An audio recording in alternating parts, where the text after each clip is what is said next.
Namaste. Here we are.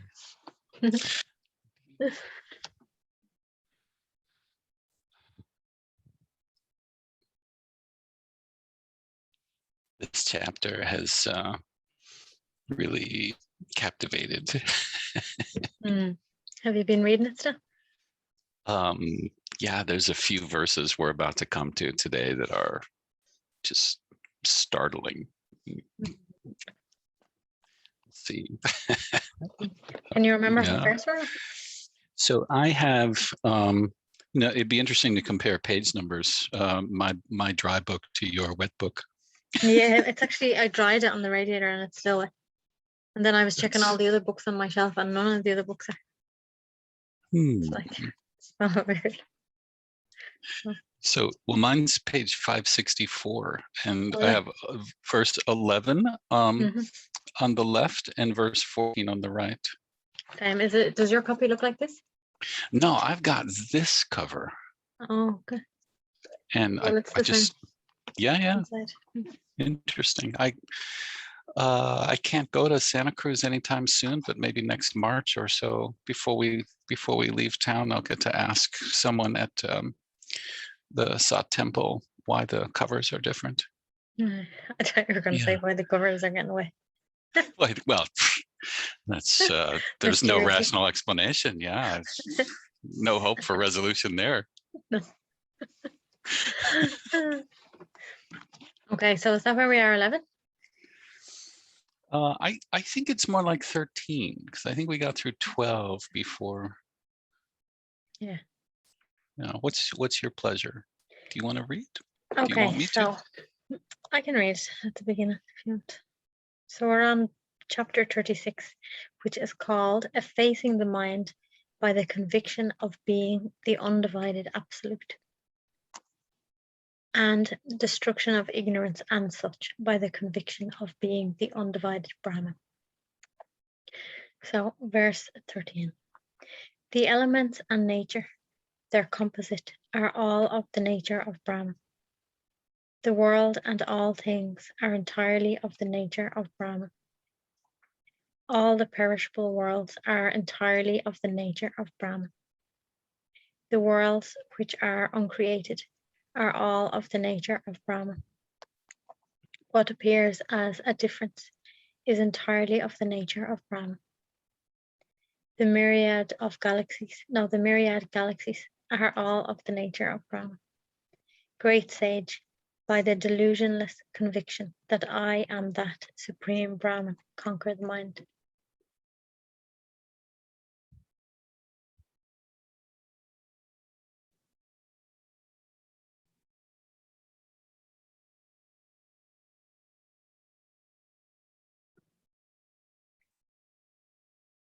Shankara, Shiva, and Devi, consort of Shiva, the goddess, are of the nature of Brahman. Shanmukha and Vinayaka, the two sons of Shiva, are of the nature of Brahman. The grand retinue of Shiva is of the nature of Brahman. The pure devotees of Shiva are of the nature of Brahman. The glorious goddesses are of the nature of Brahman. The Lord, the individual souls, and their bondage is of the nature of Brahman. By the delusionless conviction that I indeed am that undecaying Brahman, conquer the mind.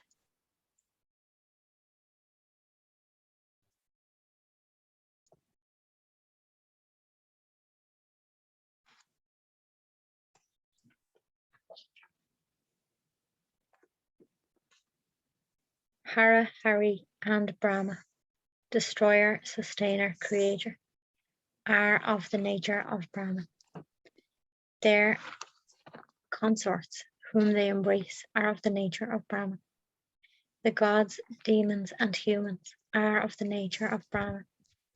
All the roving animals are of the nature of Brahman. All the mobile and immobile are of the nature of Brahman. The Lord of all this world is of the nature of Brahman. By the delusionless conviction that I am that fearless Brahman, conquer the mind. You know, the for a Westerner, and I don't mean any disrespect here, but the names of the Hindu gods, they may as well be cartoon characters for someone like Yeah. myself. Yeah. And it's like you're carrying them around in your head somehow. Well, that's what it is, really. Mm, Like, even for them, they just have a lot of, I know that might sound a bit irreverent, but like they're symbolic of particular energies, but like the whole point is like nothing is real in and of itself, mm, and nothing is mm, separate or apart, and actually none of it exists. It's all ideas. So I mean, that's just something that you don't have to let go of, and maybe it's mm, something that people of Indian society do have to let go of. So we have mm. different things. Tell me about So like whatever religions we were brought up with, or maybe even not religions, but whatever it is, it's like we all have, it's just different ideas, and one idea isn't even greater than another idea. Like you might have the idea of Shiva, the he's the destroyer, but either the creator, destroyer, or whatever of the world, you might have that idea, or you might just have an idea of that person beside me is annoying or something, whatever. Like one isn't greater than the other, they're just both it. ideas Mm, mm, or whatever. Like it's just an idea. mm.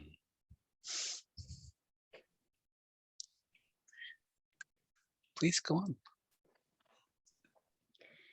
The divisions as the growth and such are of the nature of Brahman. Duality and non-duality are of the nature of Brahman. Oneself and others are of the nature of Brahman. Verity and verisimilitude, don't know what that word is, are of the nature of Brahman. A little sniffler beside me. Sure you can hear. It's okay. Doesn't like to blow his nose. He just likes to sniff.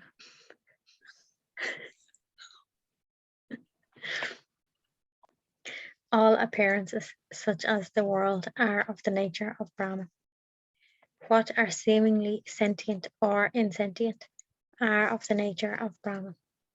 By the delusionless conviction that I am that great Brahman, conquer the mind.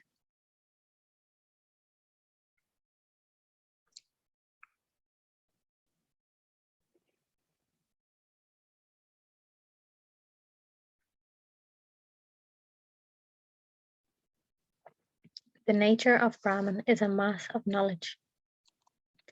The nature of Brahman is devoid of any entity of the world. The nature of Brahman is formless like the sky. The nature of Brahman is the limitless reality. The nature of Brahman is undiminishing happiness. The nature of Brahman is one, complete and perfectly full. By the enjoyable conviction that I am that immeasurable Brahman, conquer the mind.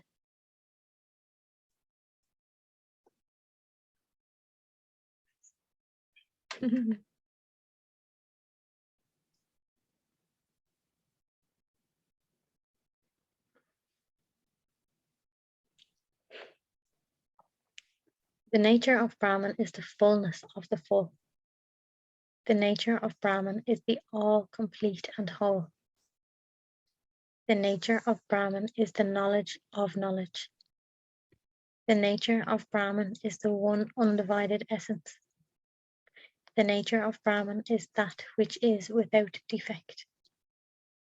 The nature of Brahman transcends all attributes. By the enjoyable conviction that I am that flawless Brahman, conquer the mind. Love that, by the enjoyable conviction, not just by the conviction, by the enjoyable conviction. Indeed. And the question came, if we could add a line here, the nature of Brahman is the awareness of awareness. Does that fit? Yeah, that's what, for me, like it was the same kind of like the nature of Brahman is the knowledge of knowledge. Ah, Kind of like the same thing. yeah, yeah. Same connection over here Yeah. for sure. Yeah, beautiful. The enjoyable conviction that I am that flawless Brahman. Would you like to read a bit? First, The nature of Brahman is a mass of existence, consciousness, bliss. The nature of Brahman is that which is permanent. The nature of Brahman is eternal and attributeless. The nature of Brahman is taintless and partless. The nature of Brahman is pure expanse of consciousness. The nature of Brahman is the crest of the Vedas. Son, by the complete conviction that I am that supreme Brahman, conquer the mind.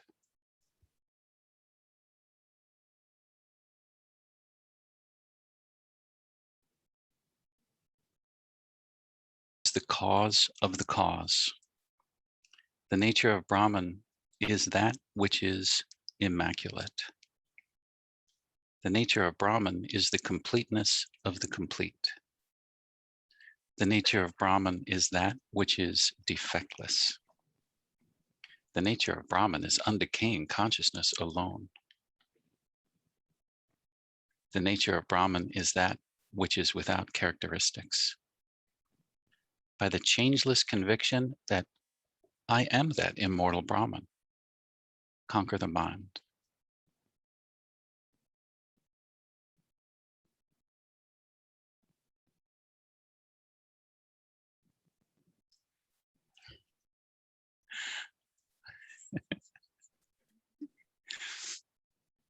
There's just a lot of bliss bubbling up. It's very beautiful, very grateful. The nature of Brahman is the simplest of the simple. The nature of Brahman is the nature magnificent. The nature of Brahman is the most sanctified of the sanctified. The nature of Brahman is that which is higher than the highest.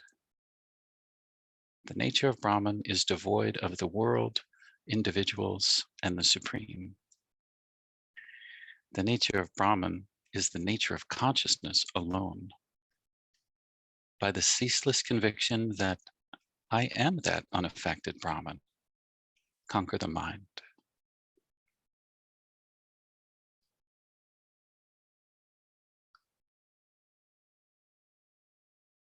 They're just little passing clouds. Mm.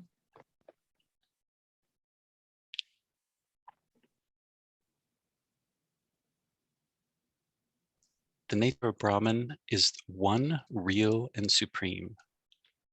The nature of Brahman is a thing that is omnipresent. The nature of Brahman is knowledge that is originless. The nature of Brahman is not different from the self. The nature of Brahman is sorrowless, ineffable joy. The nature of Brahman is self-luminous. By the undivided conviction that I am that supreme Brahman, conquer the mind.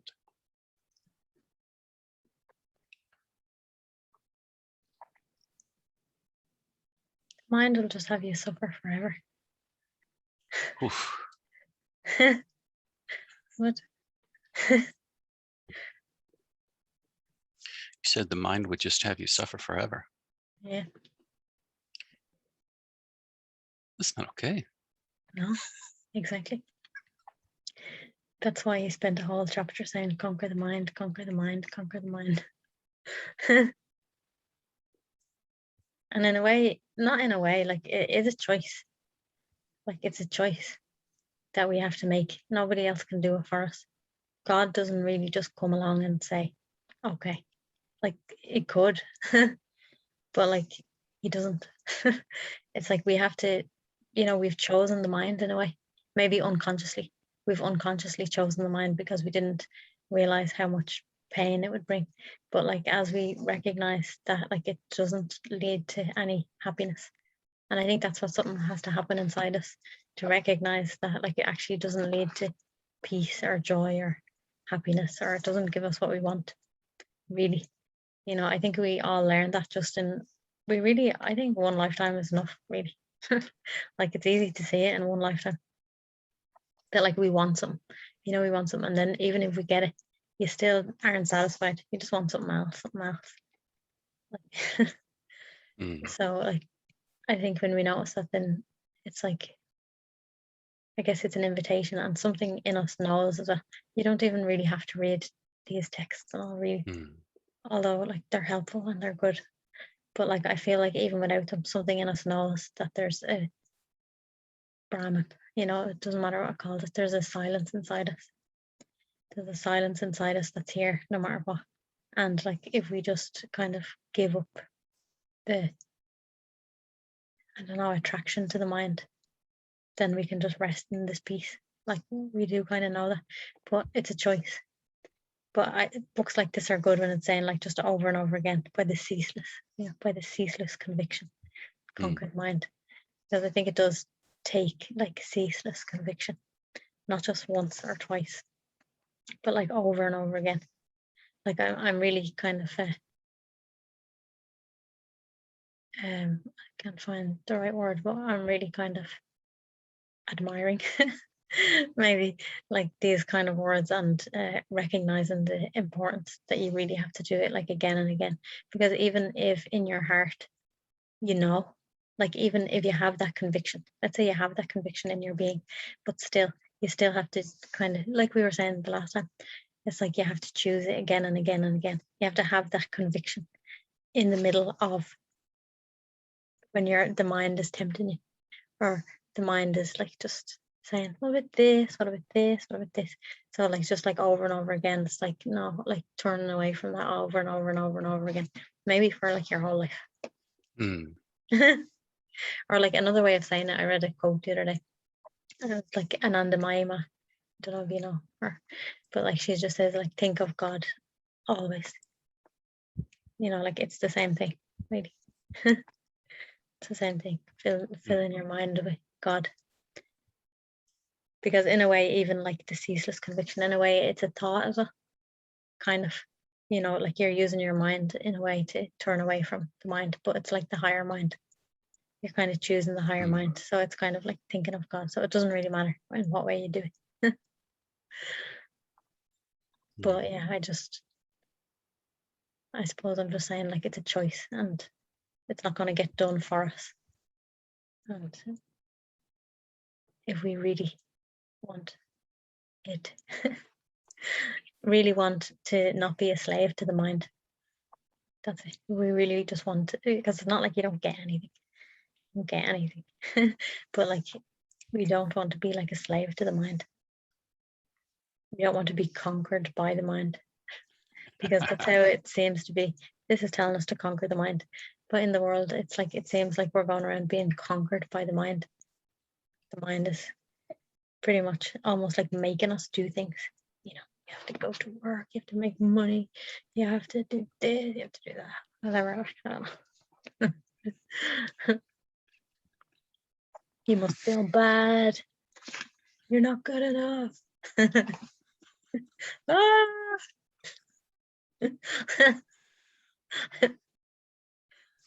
So there's a certain energy on this side that's struggling to formulate some kind of a response, but it just keeps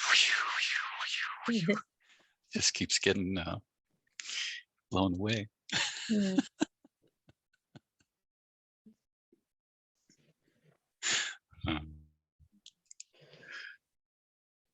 Can I simply say that I agree? Yeah.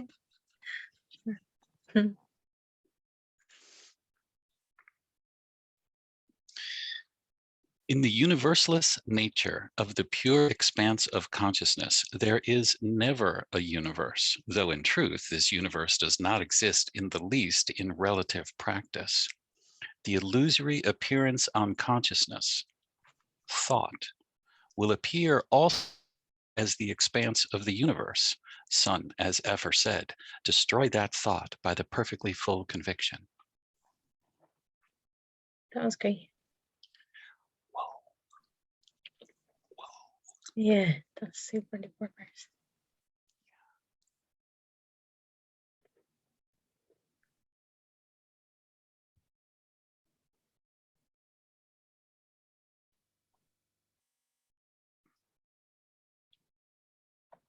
I want to read it again. Yeah. Can I read it? Please. In the universeless nature of the pure expanse of consciousness, there is never a universe. Though in truth, this universe does not exist in the least. In relative practice, the illusory appearance on consciousness, thought, will appear also as the expanse of the universe. Son, as aforesaid, destroy that thought by the perfectly full conviction. Perfectly full conviction. Perfectly full conviction.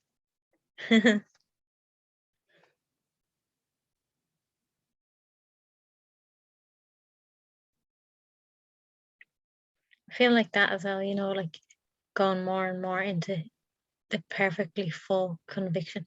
Like maybe there'll never be a time when you have like full conviction in like 100% of the time.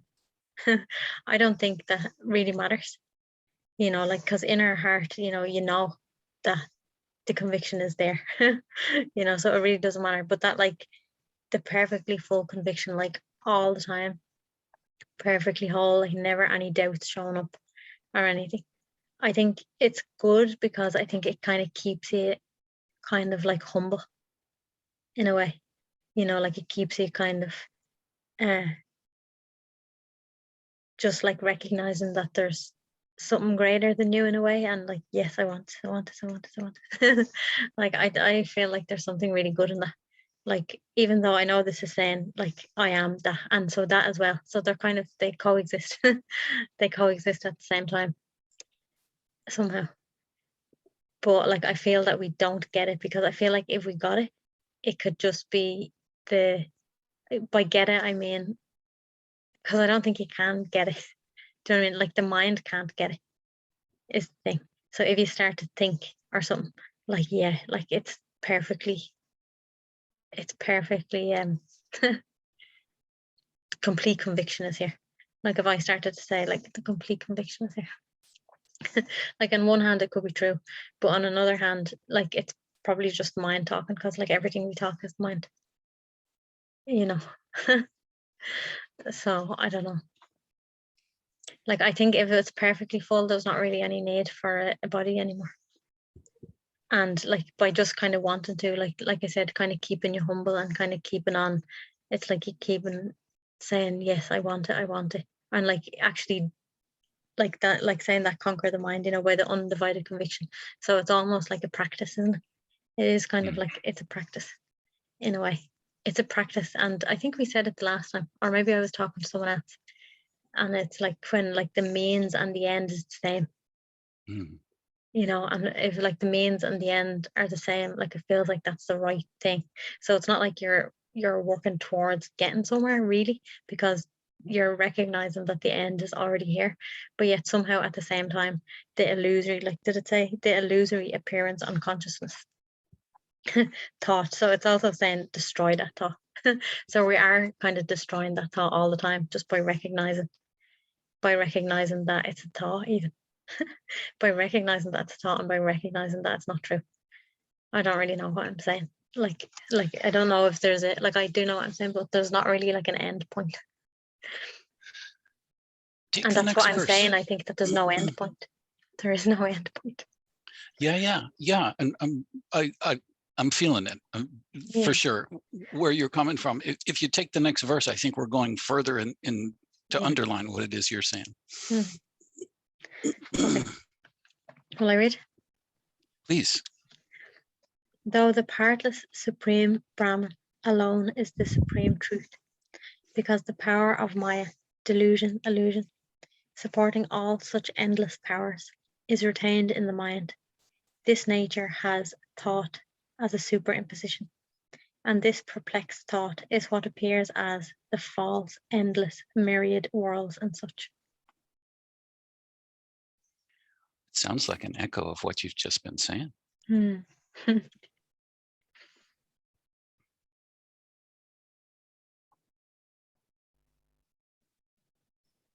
course, if you try to grasp the meaning of the verse, you're making illusion real.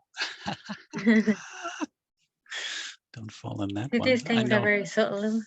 Yeah, but I know with Amba here, that's not going to happen. Just as the self, which is one without a second in deep sleep, appears as mind and others in dream, by the power residing in it, the supreme Brahman, which is one, by the power inherent in it, becomes like thought, and appears in the changing state of interactions, as the forms of all the world, individuals, and the supreme. Though the one Brahman, by its inherent power, exhibits a superimposition in duality, just as the rope, by the power resident in it, appears as the fearsome serpent and others, by a flawless inquiry into the substratum, Brahman, all these appearances which are seen to be parts, are indeed realized to be of the nature of the one undifferentiated supreme Brahman.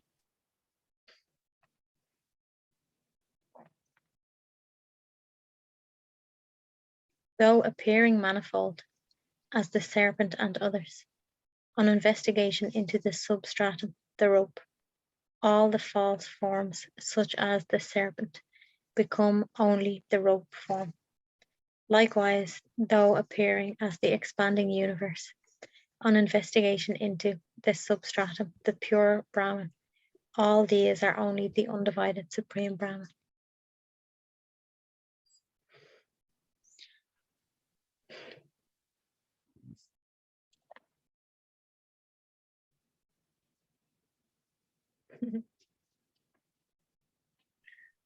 So a little grasping on this side, as you were reading, I thought, each week we just have to reread these last 6 verses or so. Well, you don't even really have to reread everything, because every new verse is just saying the same thing in a different way, isn't it? It's like, I don't know how many verses are in this book, you probably know. But like, it's literally every verse is saying the same thing. It's covering all 1400, angles. if you must know. Yes, yeah, I knew you. Is there 1400 verses? I don't know the exact number, but it's Okay. it's up there. Yeah. Yeah. You have to count them. That's your homework. To count. Oh, yes.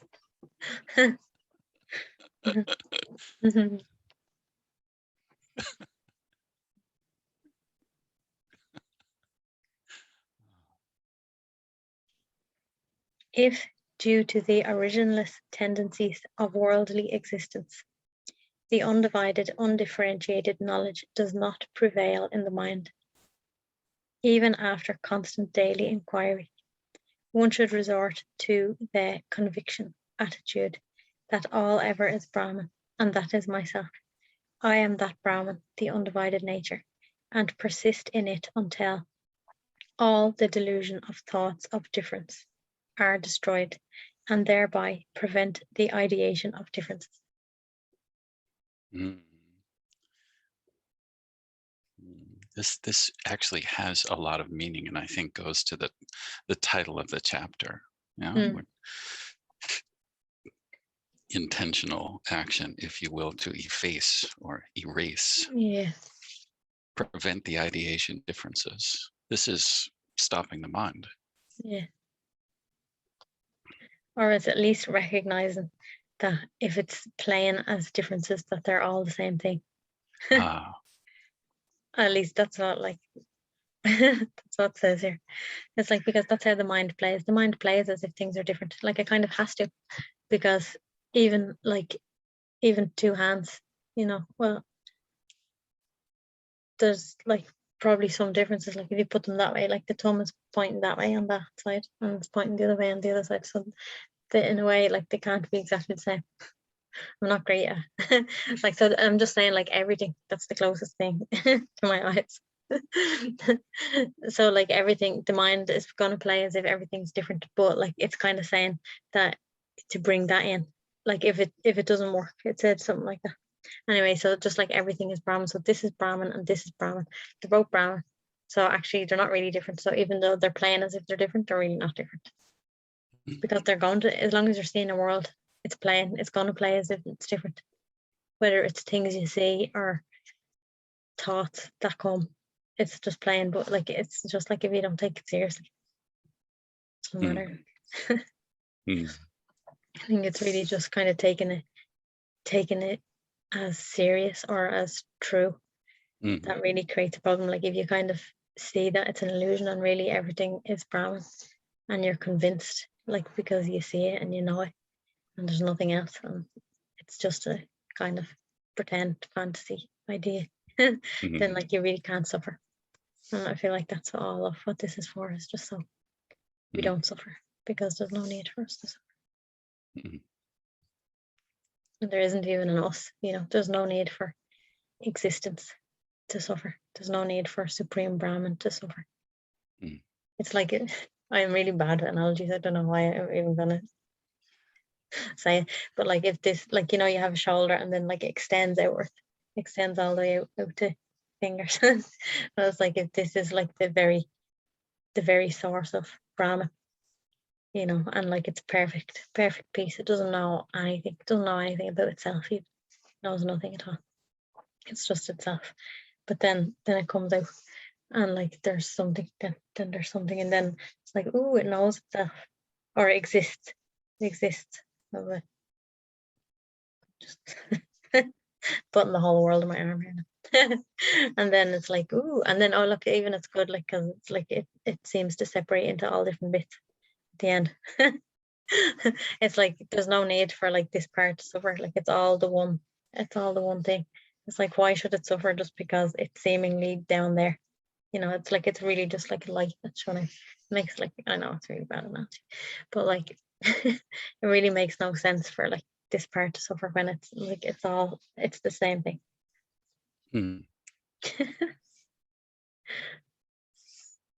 I embrace the whole thing. I embrace all of you. Yeah. Your elbow, your finger. It was cool. I just like made my whole arm be like the entire creation, from beginning to end. Feeling expansive, are we? It's like, and obviously like this part can't exist. Like how could this part exist without this part? It's like this doesn't, it's not just like floating down there by itself. Like if this had a little mind, this is exactly what's happened. It's like these all have little brains and they're like, oh, we're all alone down here. That's exactly like what's going on. It's like, it's just like pretending. It's like, no, you can't be alone. Like you can't exist without the rest. Like so silly. Anyway, oh. We're in verse 29. Okay. It is thought imbued with the idea of differences that gives rise to the sorrow of bondage, such as birth. Thought that is devoid of the debilitating idea of differences will instantly remove all sufferings and confer liberation. It's great. You would think I read it and I knew what was going on. Pretty much just said exactly this. I maybe didn't say it so eloquently. I understood myself. I don't know if anybody else would. Hence, by the constant I am Brahman conviction that I am Brahman and I am all, you shall be rid of all adverse ideas of differences and attain liberation by flawless understanding. Oh, beautiful. See, like that thought that is devoid of the debilitating idea of differences. So like the thought is still there in a way, you could say, but it just doesn't have the idea of differences in it. So because everything is a thought, everything that we see is a thought, really, everything is a thought. But if it doesn't have the idea of differences, so it's pretending, like we were saying, it's pretending that's different, but just the idea isn't there. That's like enough. It's not like that everything has to disappear, because if everything has to disappear, that's going back to here again, back to the shoulder, and it's like then this isn't even there, because this doesn't know anything about anything. It doesn't know about fingers or toes. Definitely not toes. They're another level altogether.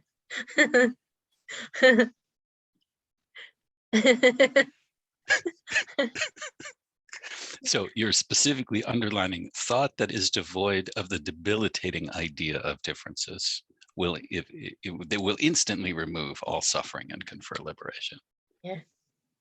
I'm underlining it, highlighting it. Highlighter pen. If you're in school.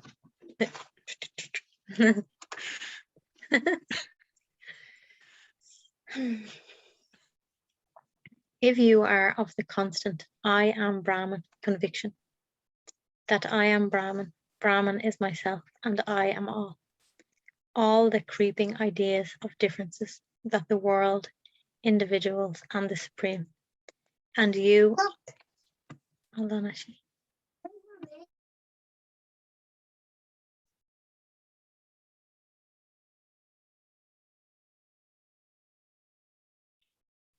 Emergency. There's an emergency. Okay, I'm going to start again. Okay. If you are of the constant I am Brahman conviction, that I am Brahman, Brahman is myself, and I am all. All the creeping ideas of differences that the world, individuals, and the Supreme, and you, I, and this are each separate, will disappear. If the idea of differences is removed, as aforesaid, the knowledge of the perfectly full Supreme Brahman shall arise, and one can attain the non-dual state of liberation, of being established as the undivided Absolute.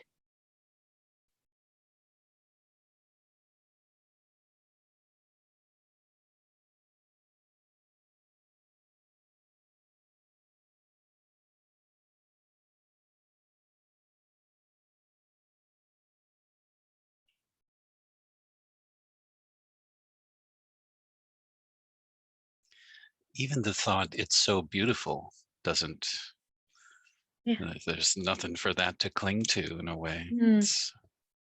I remember hearing Ananta saying something like that once.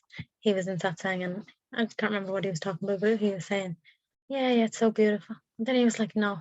He's like, that's just kind of my conditioned way of conditioned response in a way. Like even saying things are beautiful or, it's just because even as soon as you say that, no, he didn't say this. This is my addition.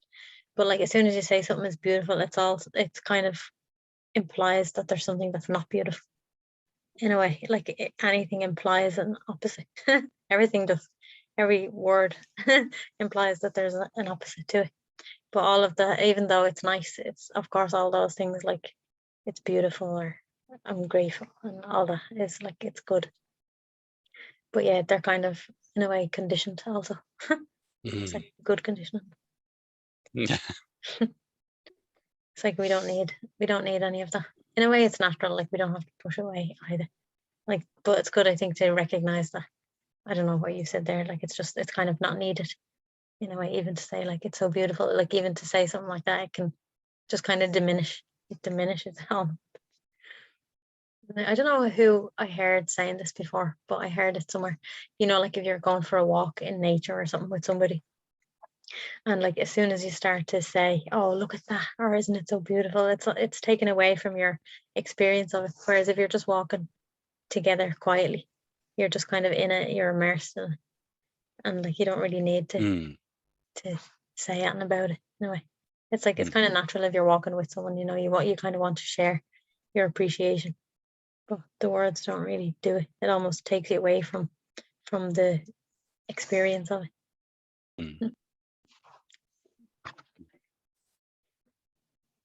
Would you like to read a bit? Yeah, am I on verse 31? Or do we just read 30? Yeah. By the I am Brahman bhava, that's conviction or attitude, desire and anger will be entirely effaced. There's no doubt of this. By the I am Brahman conviction or attitude, greed and infatuation will be entirely effaced. There's no doubt of this. By the I am Brahman conviction or attitude, arrogance and jealousy will be entirely effaced. There's no doubt of this. By the I am Brahman conviction or attitude, conceit and pride will be entirely effaced. There's no doubt of this. By the I am Brahman conviction or attitude, the defects of the mind will be entirely effaced. There's no doubt of this. By the I am Brahman conviction or attitude, great sins will be entirely effaced. There's no doubt of this. By the I am Brahman conviction or attitude, the sorrows of the mind will be entirely effaced. There's no doubt of this. By the I am Brahman conviction or attitude, great fears will be entirely effaced. There is no doubt of this.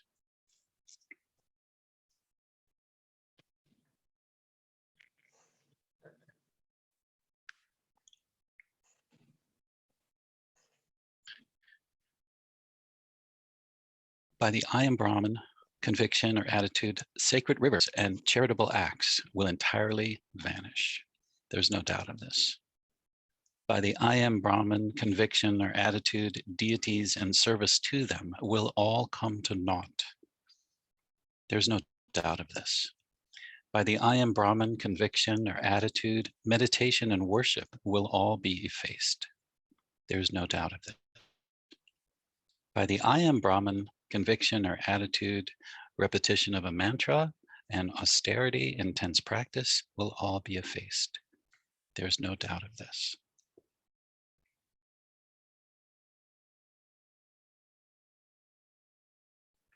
Do we have time for more?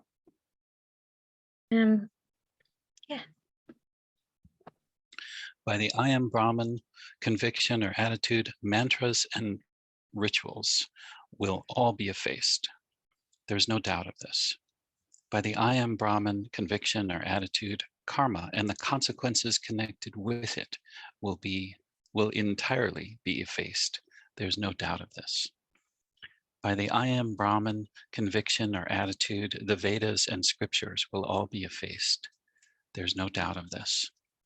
By the I am Brahman conviction or attitude, mental delusion will be entirely effaced. There's no doubt of this. This is us standing at the whiteboard, just erasing and erasing and erasing.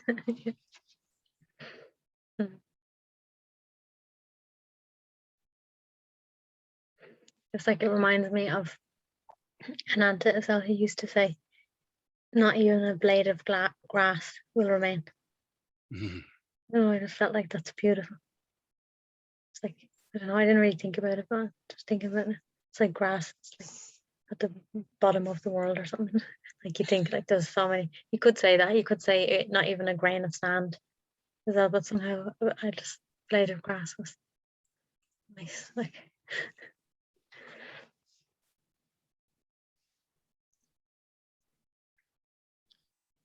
By the I am Brahman conviction or attitude, all merits will be effaced. There's no doubt of this. By the I am Brahman conviction or attitude, all manifest worlds will be effaced. There's no doubt of this. By the I am Brahman conviction or attitude, all pairs of opposites will be effaced. There's no doubt of this.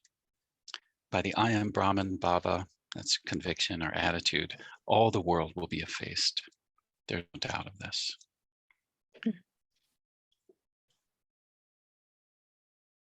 By the I am Brahman conviction or attitude, all other existence will be effaced. There's no doubt of this. By the I am Brahman conviction or attitude,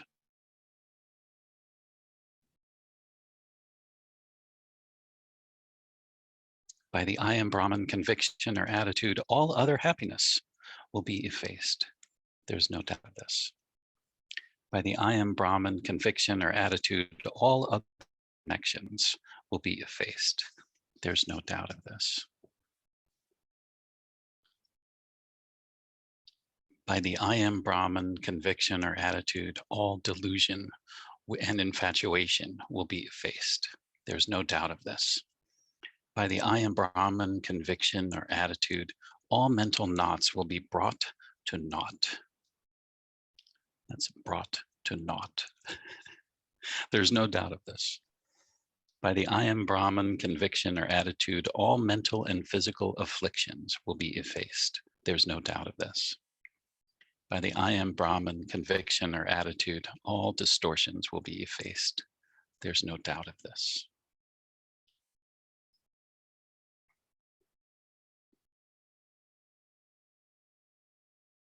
okay, so I just noticed my battery's about to waste on this computer.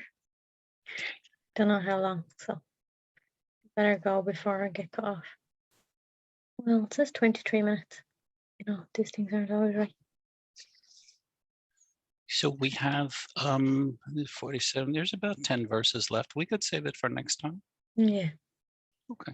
That feels better. Feels right. Yeah, and then we all have to rush. Like I'll be Yeah. like,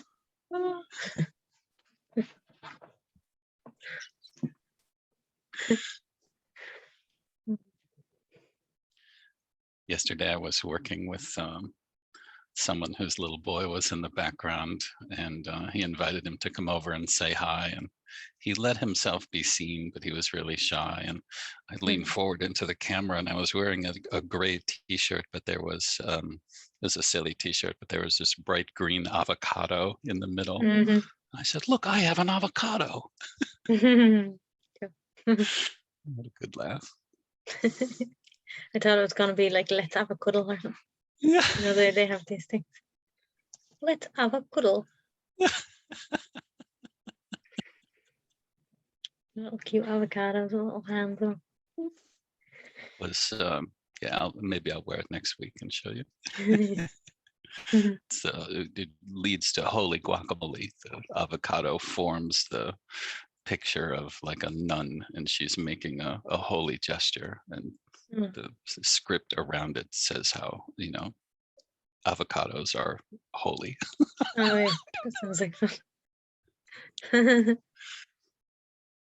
So we're off to it's about a 45-minute drive to part of Seattle where there's been a Tibetan Buddhist temple for a long time. It's called Kadampa.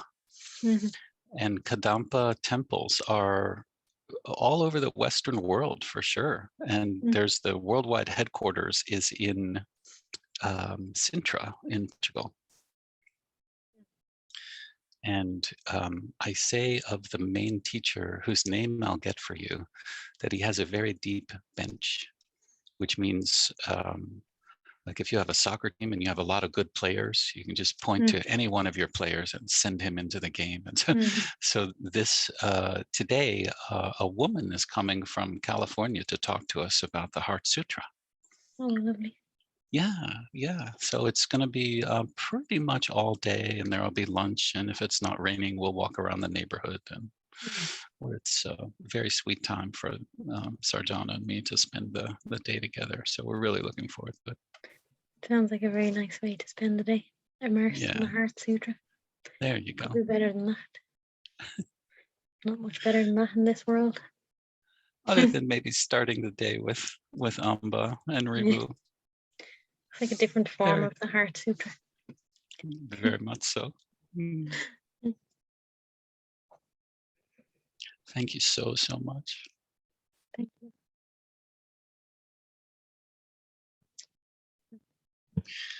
Till next time. Bye. Bye-bye.